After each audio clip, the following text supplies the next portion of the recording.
Coming to you again from Ashland, Oregon, I'm Flint Del Sol. And I'm Shiloh Del Sol. And welcome to the Great Trans-American Road Trip.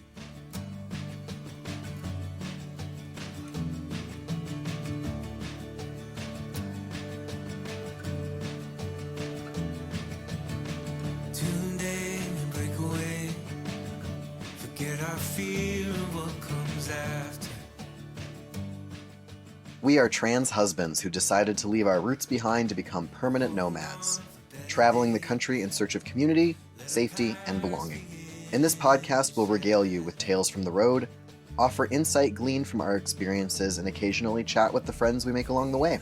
Today, we're talking about the absolute bonkers news cycle of the last week, but mostly about co-regulation, which is a term I didn't even know before we started dating. I actually pretended for a while that it was a term that I understood because you said that co-regulation was an important skill. And because it was a word I didn't know, I was worried that you were going to break up with me. Yeah, I don't even really remember those times. And I didn't really know what co-regulation meant either. Because there's a difference between knowing something in your head and knowing something in your heart, right? Knowing something logically and knowing something in practice and in felt experience. And also co-regulation looks different for every set of two people. Is it just two people trying to figure out how to handle their emotions together? I guess even now I know what co-regulation feels like in practice and I know what it looks like when I'm seeing it. It's still hard to figure out what words to put down to describe it. Co-regulation is when one person helps another person manage and work through difficult emotions with their emotionally attuned presence. Is it like the co-regulator versus the co-regulatee? Yes. Okay. And so the problem really, it sounds fantastic in practice. It's something I feel like I see a lot with parents and children, right? You're co-regulating a child who's really struggling because they're feeling something for the first time that's really, really big. And they're 6 or whatever, and so it struggles, right? But with adults, often you can be dysregulated at the same time. Yes, and I think if we're both dysregulated and trying to regulate, that's maybe parallel regulation, not co-regulation. So co-regulation is when one of us is really struggling and the other is coming in and doing their best to figure out how to help. Exactly. Okay. Because this is relevant for us because we had kind of a rough couple of days. You know, we talk a lot in this house about trusting your cycles, knowing that you are always going to come out of whatever feeling you're in right now, which is, good and bad. Because if you're having a really amazing time, eventually that time will end and you'll have to be back down in the thick of hard feelings. But that cycles. It cycles through. You're always going to find your way back to another way of being. But it can be really hard to remember that when things fucking suck. Yeah, the low point of the cycles can feel like the only part of a cycle while it's happening. Yeah.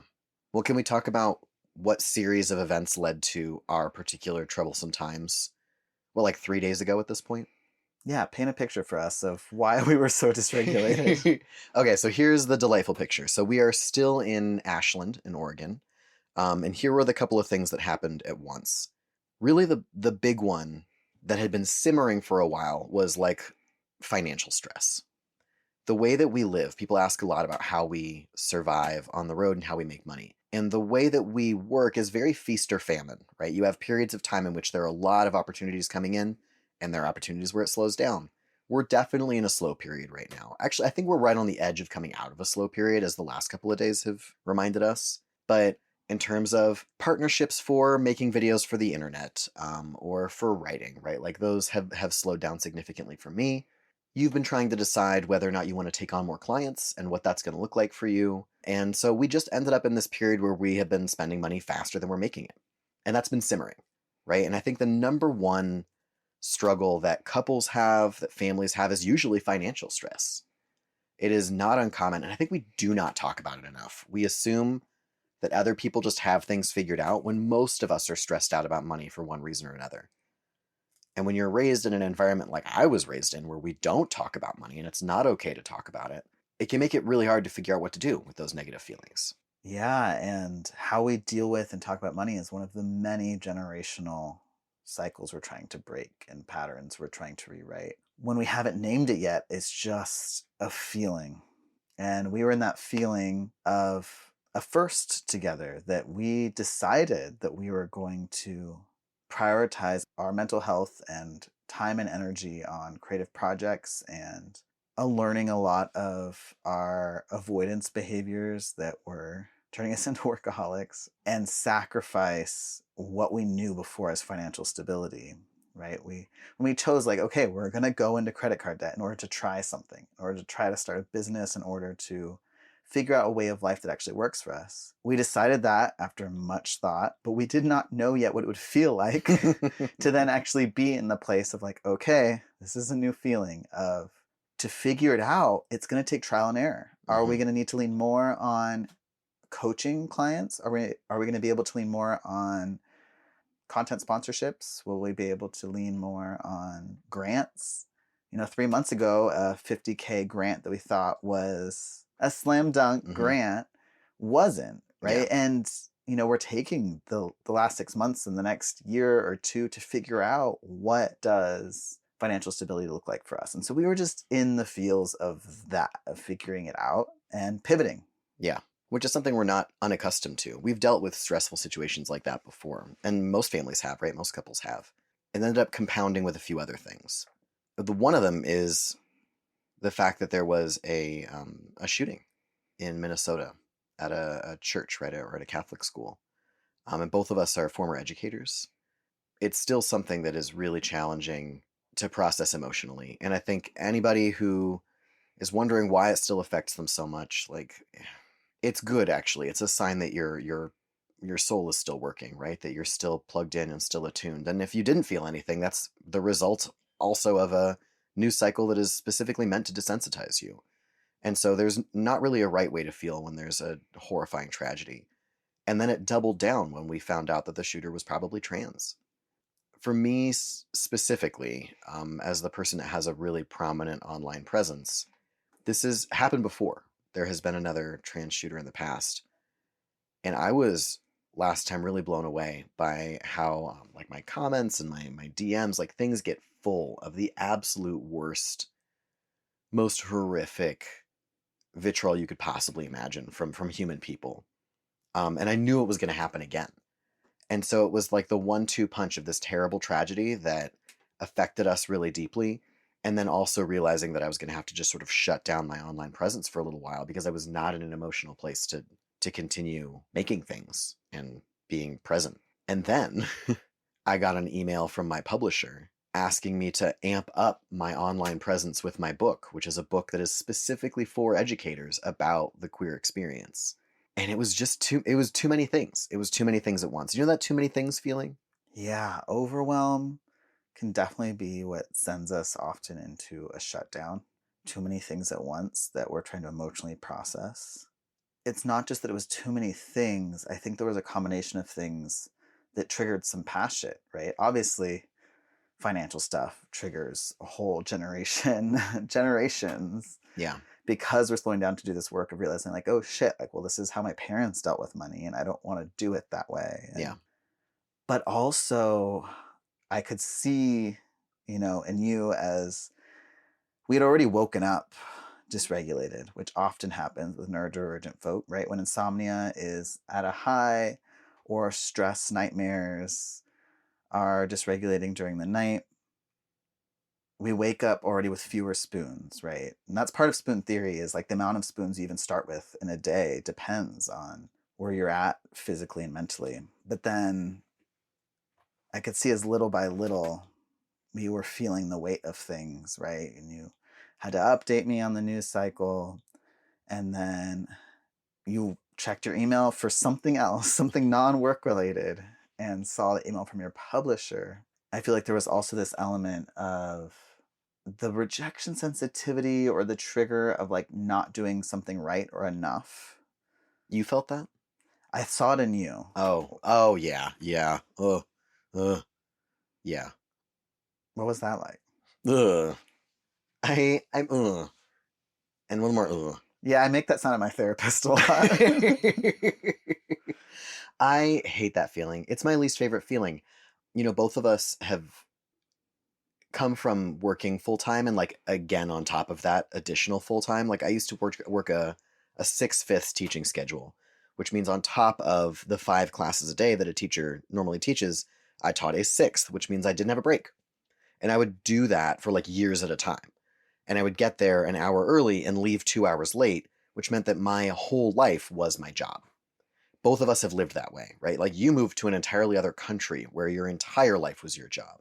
And so it's really hard to deprogram the belief that you are only worthwhile while you are producing something for someone else, especially when you come from a helping profession, where you are only as good as the things you can do or create for other people.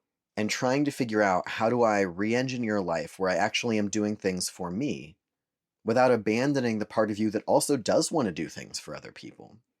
That math is really challenging as someone who is an English major, right? Like I'm not good enough at math to figure that one out. When that feeling comes in of whatever you are doing is not good enough, that whatever you can produce is not enough for somebody else, that's when I feel the most trapped in my own body. I can relate to that feeling. To me, it feels like restlessness. You're like itching to get out of your own skin. Yeah. It's really uncomfortable. It feels like your shell is tightening. Well, and that's when I can tell it's coming from avoiding some other thing that I need to be processing. Mm-hmm. When I'm itching to like, okay, what's the next workshop I can create or post I can create to help clients that need me find me, I can tell the difference now, right? Mm-hmm. You know, we've learned to pause through these feelings of what's creating and working from a place of emotional avoidance or emotional scarcity or fear versus what's best for me and my clients, which is for me to be as rested and healed and regulated and taken care of as possible so that I can really show up from my authentic self. And that's part of trusting the cycles. And so we've constantly been learning how to trust doing less actually leads to the type of work that's sustainable for us. Because as neurodivergent trans people, as people recovering from burnout in a states of ongoing trauma and trauma recovery, we know that traditional 9 to 5s aren't going to work for us. Yeah. But we're still figuring out what the alternatives are. We're in that process. And it's going to be messy. So you were processing this shame of not doing enough. Yeah. That so many of us have for so many reasons. It was probably about 10 a.m. and all these things were swirling in both of our brains. And part of the reason I can see that trigger of not doing enough in you is because I feel it. Yeah. Right? It's one of the first ways I notice I'm having a feeling is usually I can identify in someone else first. Yeah. And so as we talk about co-regulation, what was the experience of getting through a hard emotion together that day like? I think that one of the things that makes getting through it easier than it ever has been in my life is remembering and realizing that a lot of what I'm feeling has nothing to do with my partner or my present situation. Almost all of it can be attributed to something that happened a really long time ago. Like I'm not actually mad at you, right? Like I'm mad at somebody 20 years ago. I'm mad at somebody who once made me feel something that is similar to what I'm feeling right now, especially as a kid, right?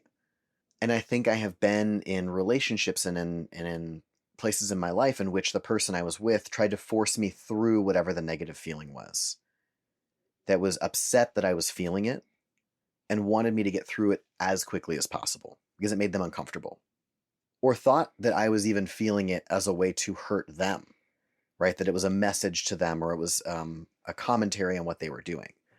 And I think so much of this is rooted in trust, in really trusting that the person that you're with, right, your partner or whoever, isn't trying to hurt you and isn't doing whatever it is that they're doing as a message, right? Like if you are with somebody who's constantly communicating in a passive aggressive way or an overtly aggressive way, you can start to really doubt the messages you get from that person. And I don't feel that about you. And it took us time to establish that. We both have come from relationships where when someone's emotionally triggered, the first thing we or our partners would do is try to find reason in the other partner we were feeling it, because that's something that feels like we can control. It's immediately in front of us, like we naturally project.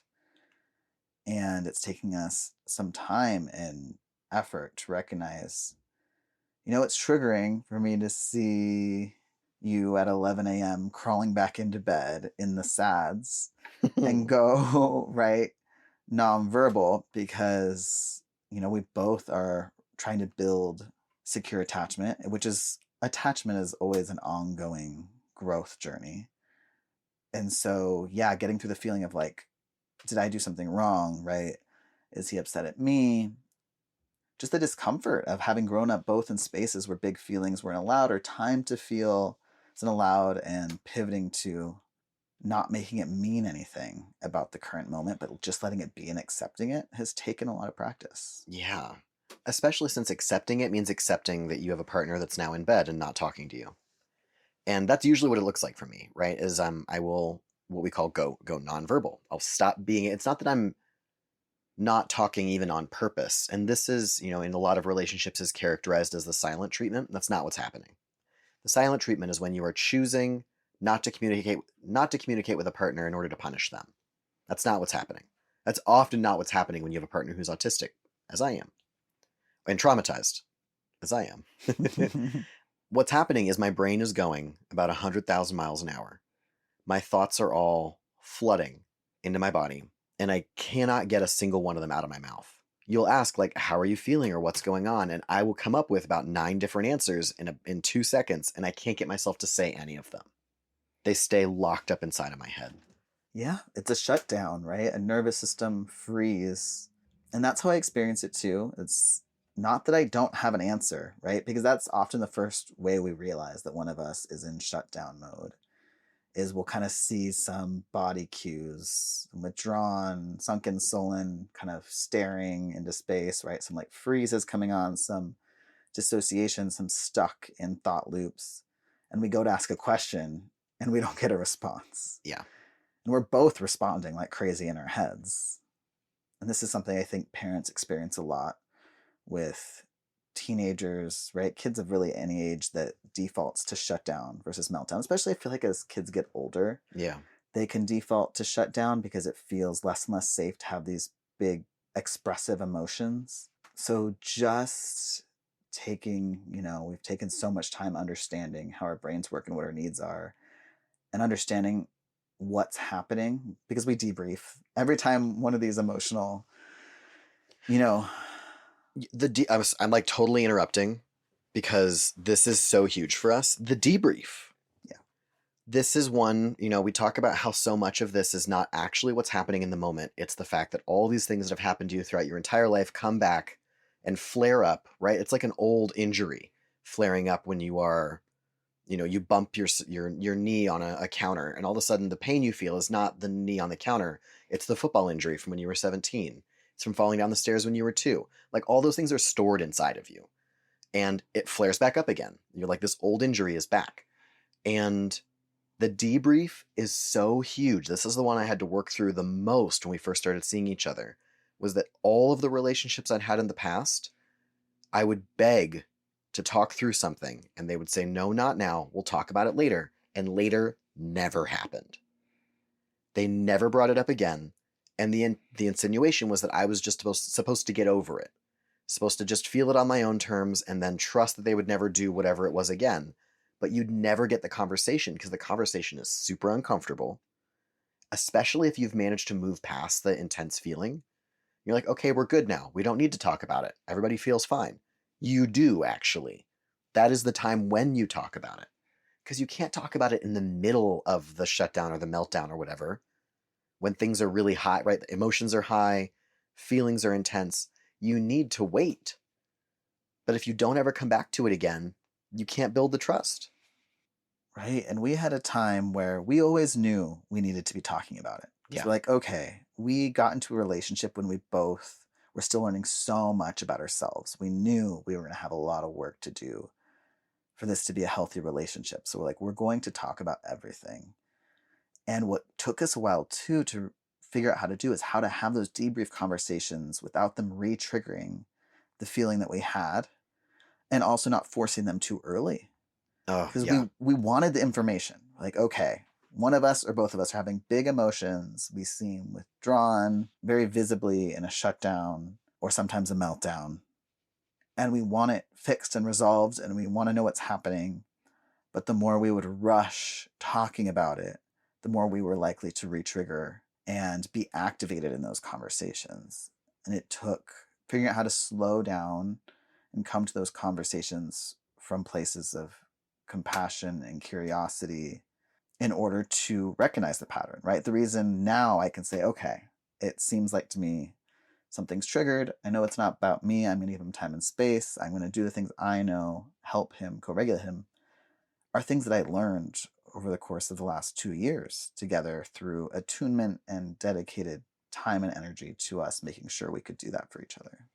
And it means doing things out of the order you think you need to do them in. I think that, the personal need for information is so strong. Like, I need to know that you're not mad at me. I need to know that we're okay. I need to know that our relationship is fine. I need to know that we actually are going to get through this financial experience. We actually are not giving up. Right? I need to know all these things, but I'm not going to get that right now.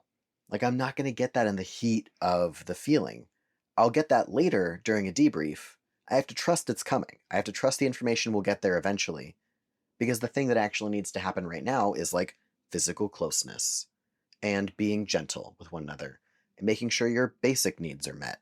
Has he had water recently? Is there a chance that there's no protein in this boy? Like, do I need to feed him? Because what I need, or what you need, right, when we're in this really, really big, intense feeling, is to feel cared for and to be given time. And then we can talk about it. But again, it goes back to trust. If I don't trust that the debrief will happen, my little anxious brain is going to need the information right now. But if I force the information out of you, it's going to last longer. And we can't ever build that trust. Yeah. In this experience, I have to sit with my own feelings about you having a feeling. And I think parents can relate to this too. Anyone who's co-regulated anybody is, I can see your distress and I want to jump in and help, but I have to first pause and check in with where I'm at and be really honest with myself of, do I have the capacity right now to hold his emotions? Because we hold other people's emotions fully. Like, our empathy is through the roof, which is why we make really good coaches. We have to charge so much for coaching because we can't do that 24/7. Yeah. To give someone everything and be fully present in a way that helps them grow closer to themselves and get through a hard feeling and make decisions that are going to help themselves and get into their agency takes us being fully grounded and in our highest selves to access compassion and curiosity and not jump into problem solving or taking things personally or projecting. And that in between space is uncomfortable. Yeah, no kidding. So I can see you're upset. I'm like, okay, I'm gonna have to pivot from what I'm doing and pivot my expectations. And that was something that took us a while to learn, is like letting go of expectations. Okay, that means probably whatever we were supposed to do in the next 1 to 4 hours is no longer happening. And that's okay. But it's uncomfy. And we wanted to do the thing and it's going to look different, and that's okay. Yeah. This is why I don't trust couples that say they never argue. I wouldn't characterize what we do as arguing. I think it's not really even discussing, right? There's a place between an argument, right, and an uncomfortable moment. I think that's where we live. Because an argument means that we can't ever get ourselves to understand the other person, right? Like, things that escalate, very rarely do we actually escalate. But I also don't trust a lack of any kind of conflict in relationships, because it means that somebody's giving up way early and is abandoning themselves. Because you don't actually agree with what your partner is doing, or you don't actually have a lack of uncomfortable feelings all the time. And that builds too, right? Like, that can build up. Having a good communication system doesn't mean never arguing, never fighting, or never having conflict. It means being able to have a handle on your own feelings to the point where it doesn't escalate to where you're saying things you can't take back, or that you don't mean, because the thing that you're actually getting out of your body is not the thing you feel, it's the thing you think you feel. Right? If I'm feeling anger or resentment or frustration, the thing that I say might not be the objective truth, but it's going to be like the emotional truth. What you're describing is a form of projection, and we've both done it when we were so activated by a childhood trauma that we were, snippy or argumentative with each other to get out this pent up anger or sadness that we had that we didn't realize in the moment was a trigger. Mm-hmm. And afterwards can come back and say, oh, that wasn't about you. I'm so sorry it came out on you. I'm upset about something else, which is why processing time is so important. Yeah. We use the pivot method, and it's something I recommend everyone check out in our downloads pack in our store if you haven't already, because it's really what's helped us. And that's, we talk about pausing, but investigating and accessing curiosity is so important. And that's the I in pivot, is we slow down and we check in with where things could be coming from to make sure that we are processing the core of what something is instead of just the symptom or the thing our brains have been taught to kind of deflect to because it's easier. That's so, I think, important and accurate, right? What is the thing actually about? What's the feeling actually about? Because I think that displaced projection of like, well, I'm frustrated because my partner is being frustrating. And it's like, no, you're frustrated because you are hot and thirsty and you're doing something that's really challenging and you needed help and you weren't able to figure out how to ask for it and your partner couldn't anticipate it. Like all of these things are coming together. And also you're frustrated because your dad never helped you when you were little, and all these things are wrapped up together into this like perfect misery burrito, right? Like you're ready with it. And it's one of the reasons why I think it's so funny when we do our pack ups and our hookups with our trailer and our setups when we get to a new spot. That is usually when you see like the true core humanity of a couple, is how they communicate as they are hooking up and moving a trailer. It's really hard. It's hard, it's frustrating, it's necessary, and it's often hot. The first time we ever did it was in the actual fucking hail and snow. And so it is really a relationship tester. And you will see right at RV parks when couples are doing it just exactly how well or fine-tuned their communication strategies really are. And I think one of the reasons why we don't fight in those moments is we know that that would be misplaced, right? Or displaced feeling. You'll see it all the time where like, it's usually the husband is backing up and you've got some wife on a walkie-talkie trying to like get him into a spot. And if it's not quite right, like he'll yell at her or she gets frustrated and walks away because they don't know what to do with a feeling when they have it. We know what to do. We usually take a pause, like a really legitimate pause. We check in, we'll say the thing to each other that we need to say, right? Like, this isn't about you. We're going to get through this. I trust you. Same team. And it's kept us from having a lot of really, really intense fights that you see other couples have when they're doing this. It's also possible because we understand our capacity and have worked really hard to manage our energy so that we're not pushing past our limits. Yeah. Right? Earlier, talking about how we wake up with so many spoons, we have to be aware of our spoons, which is why we now try not to schedule drives that are over 3.5 hours. We take frequent breaks.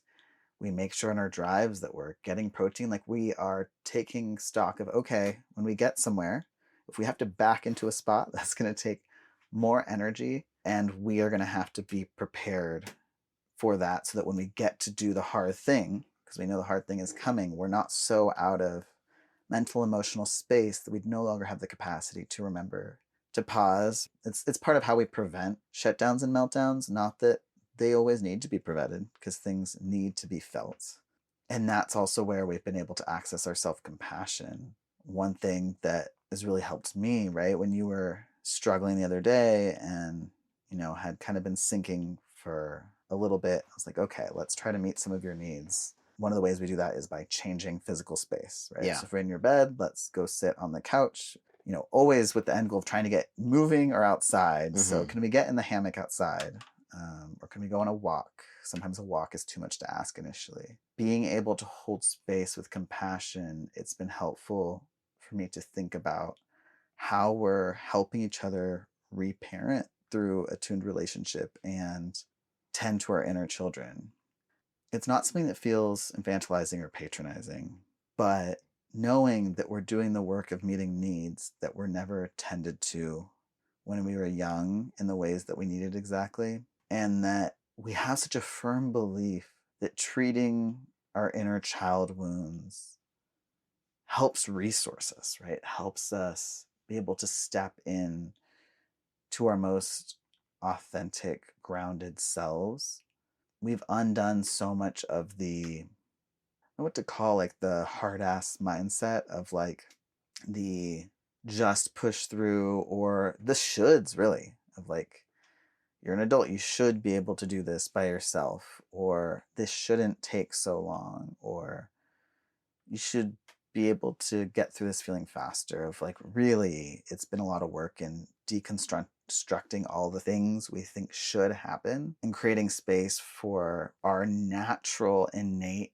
abilities to cycle through emotions and what it looks like to support each other. Because ultimately we believe in community, Yeah. and we believe that people with different needs should be supported and shouldn't have to do it on their own. This comes back, I think, to why this relationship is so unique as two trans men, is that it feels like there is so much that is already working against us and so many things that we're going to have to deal with emotionally. Our life is already hard.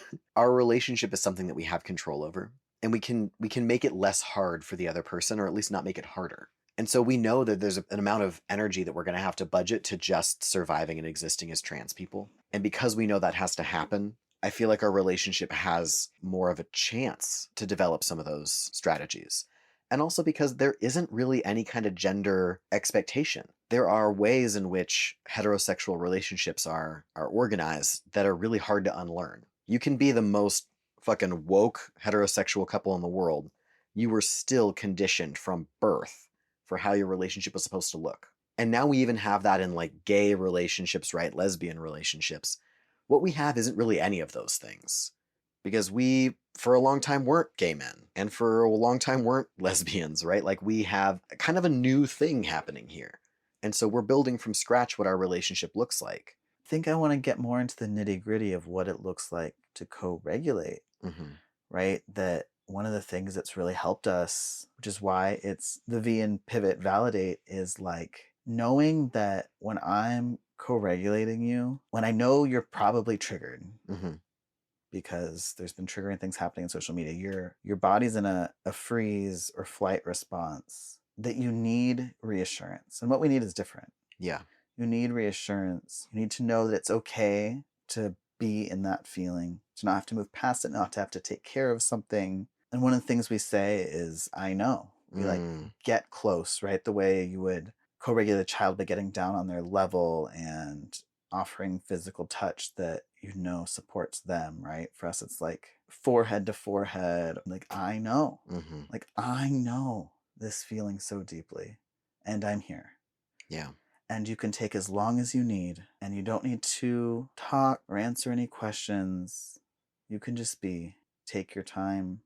And when we're able to really like get down on each other's level and offer that validation reassurance, that's often when, at least for you, tears will feel free to come. Yeah. Yeah, absolutely. Because we talked so much last episode about the importance of grieving and crying. But for a lot of us, that's not the first way we feel. Yeah. I struggle with crying. I am much more a shut down, right? Get quiet, get isolated, and kind of spiral in my head. And how do we support each other through that and hold space for it? A lot of it comes down to the way that we talk to each other and create gentleness and softness with each other. I think the gentleness and softness is really the key, right? Like, I'm remembering that one of the things that I do the most in those moments is my body will stiffen and freeze, right? Like, I will get into a position and that's where I am locked in, right? I think when you can take those moments, right, you'll like take a hand that's gripping the side of a hammock, right? And just start to slowly ungrip it for me. And you'll say, like, I know this is really scary, or this feels really big. And like you said, it's sometimes the way you would even talk to a child, like the really gentle speaking, because you can't shame somebody out of a feeling. We all know that, right? We all know that getting upset that someone's feeling something or speaking harshly to them is probably going to shut it down even worse. And it's my signal when you're able to approach me with that kind of gentleness. It's my signal that it is safe to feel whatever it is that I'm feeling. And so you're right. Yeah, usually it takes like a little back scratch or an unclenching, or a little forehead rub that goes, okay, I can now feel the thing completely. It might still be a while before I can talk about it. Both of us really struggle with answering questions when we feel like we're being interrogated about a feeling instead of just allowed to feel it. And so when you can get through that, right, that little bit of gentleness that gives you the ability to feel it, then it gets you closer to being able to talk about it.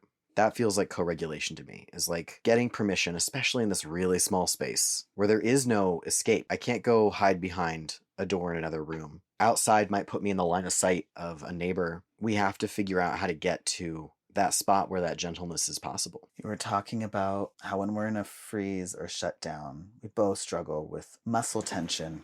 It's something that can be scary to see. A lot of trans and autistic folks struggle with varying levels of self-harm. And one of the ways that can look is, right, like holding a fist so tight that your fingernails are biting into your skin. When we're in intensely dysregulated states, we can get so overwhelmed and desperate to get out of a difficult feeling. Then it could lead to self-harm behaviors, right? Or something that starts as a stim, right? A self-stimulatory behavior that can be regulating, like rocking, can turn into banging against something hard that could hurt you.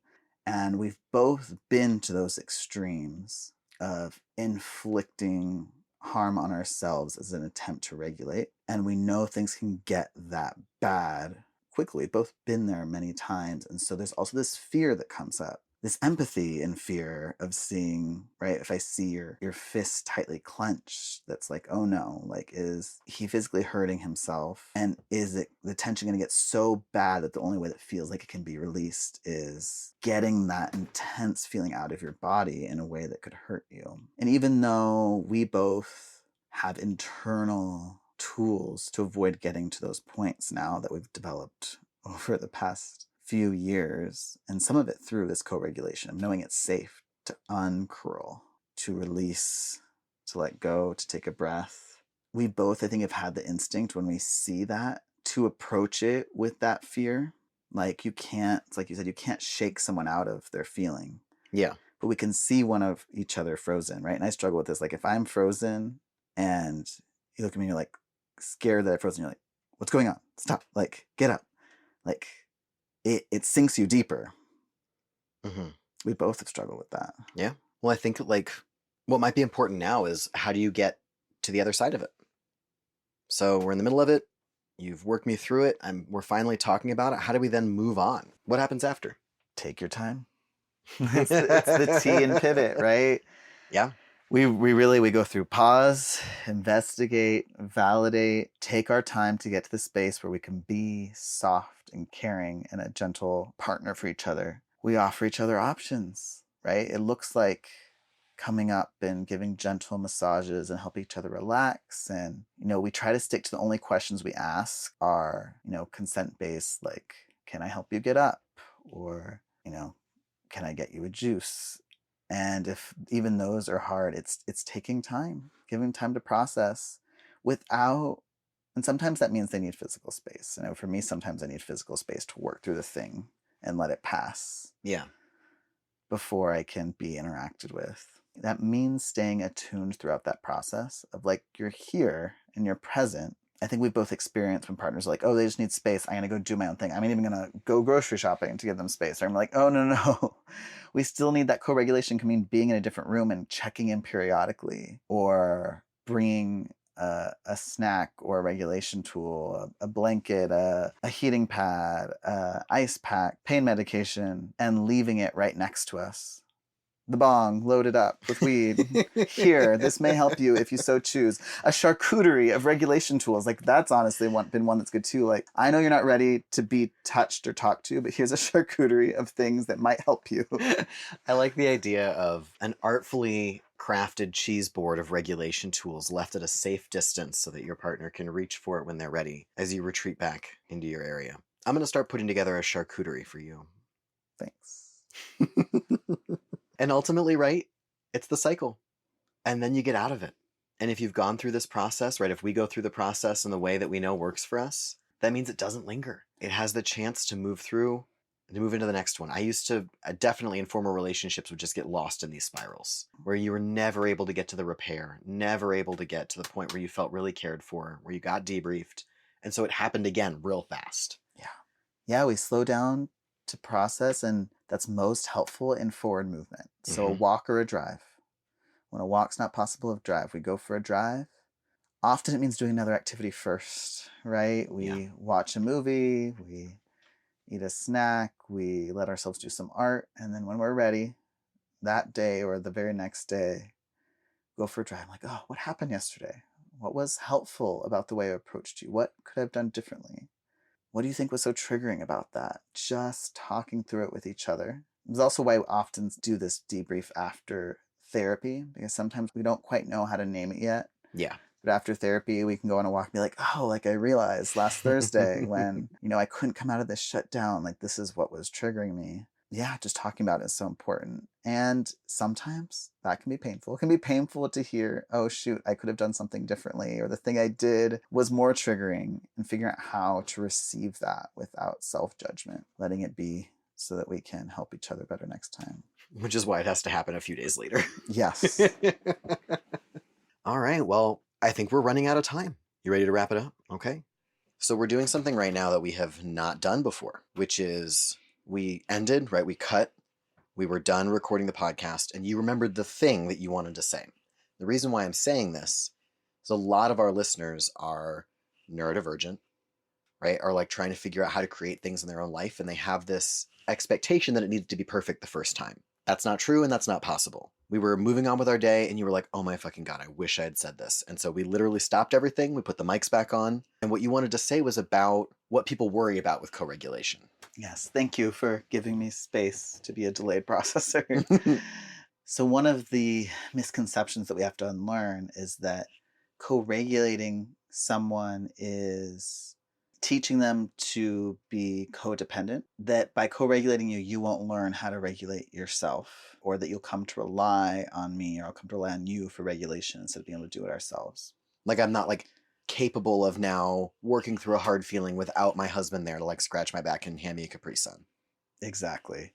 It's something that people have a lot of fear when it comes to their kids, right? And it's just an ingrained, internalized ableist belief. The way we learn how to regulate ourselves is through co-regulation. Most of us in our generation did not get, or those of us that had under-resourced parents did not get. The way you learn how to self-soothe is by being soothed by someone else from ages 0 to 5, and initially the most important time to have someone correctly understand how to help you soothe, which a lot of parents that don't even know how to soothe themselves don't know how to soothe the child, or that have a child that's autistic or neurodivergent that has different ways of being soothed, that don't understand that. You don't get it, then you don't know how to learn how to do it for yourself. And so that's one arm of it, is that we are reteaching our nervous systems how to regulate themselves through the process of co-regulation, but also not because of it. Not, I'm going to sacrifice my time right now to co-regulate you so that you learn how to do this by yourself.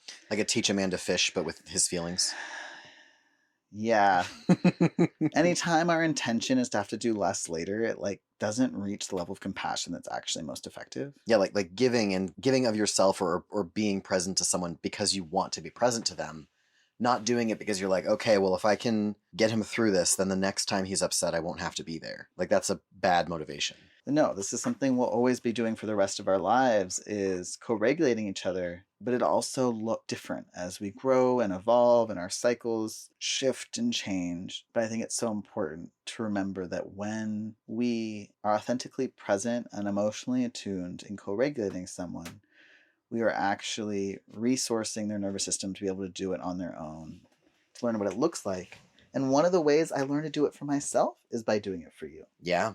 It is much easier for me and many, many others that are recovering from fawn responses, that are in helping professions, who are chronically self-abandoning, to care for someone else.